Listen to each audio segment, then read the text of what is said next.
GLC presents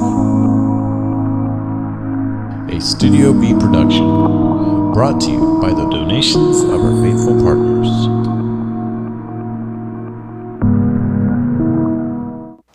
Hello, glad you're back. As always glad that you watch the show.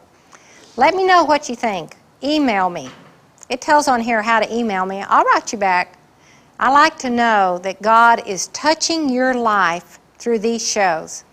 I have prayed to be a powerful influence for good on people. I've asked God if I could do that. Do you ask God for big things? He wants you to touch people's lives. Today, I'm going to touch a sensitive thing in people's lives. I've had it. I've had to learn how to conquer it, and you can too. It's how to get rid of defensiveness in your life. Do you think you're a defensive person?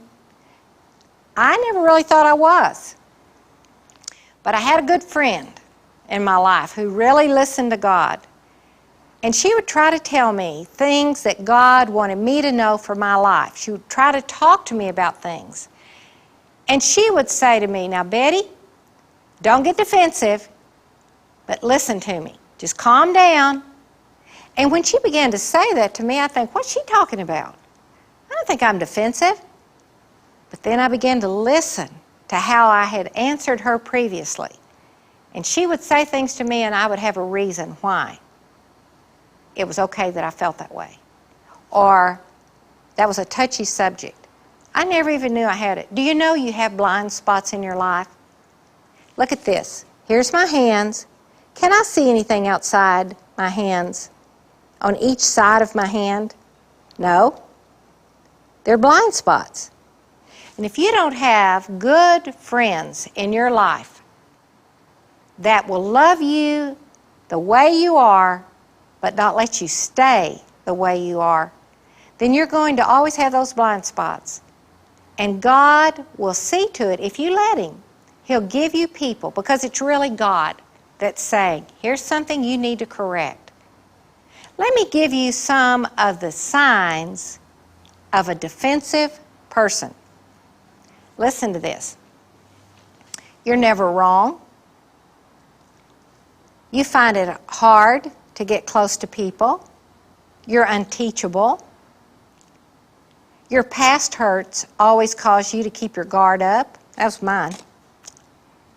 You always want to appear to be right.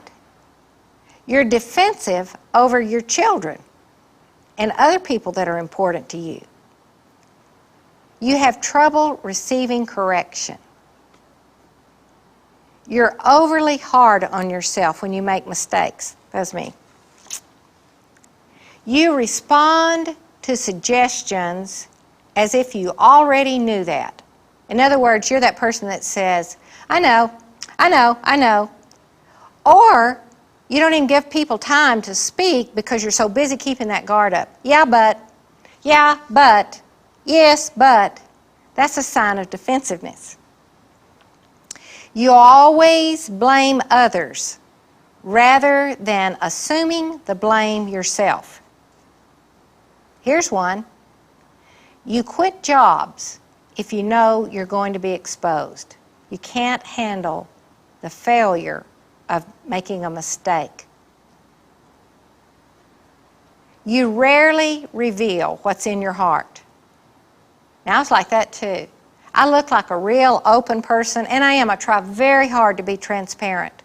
But I began to discover, if I hadn't dealt with it yet, I had trouble exposing it to people that I really trusted. You're concerned what others will think. Now, I've done that. You avoid intimate groups for fear they'll find out what you're really like. That's not me, but that happens to people. You cut people off if they tell you something you don't want to hear. You don't even give them a chance to say it. Does any of that ring a bell with you?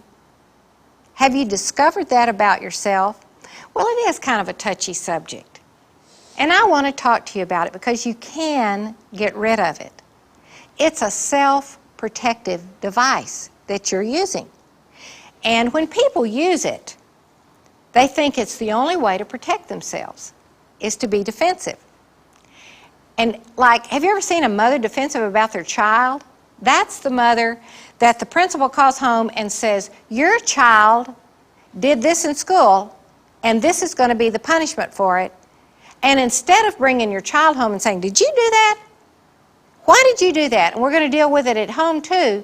They go, my child wouldn't do anything like that. I don't know what you're talking about. My child would not do that. When I was growing up, my parents would say things like, you get in trouble at school, you're going to get in double trouble when you get at home. Nowadays, I've seen parents march up to the school. Their child could never do anything wrong. And the child's a brat. Or the child is really got a bad attitude. Isn't it sad that the defensiveness of the parent kept the child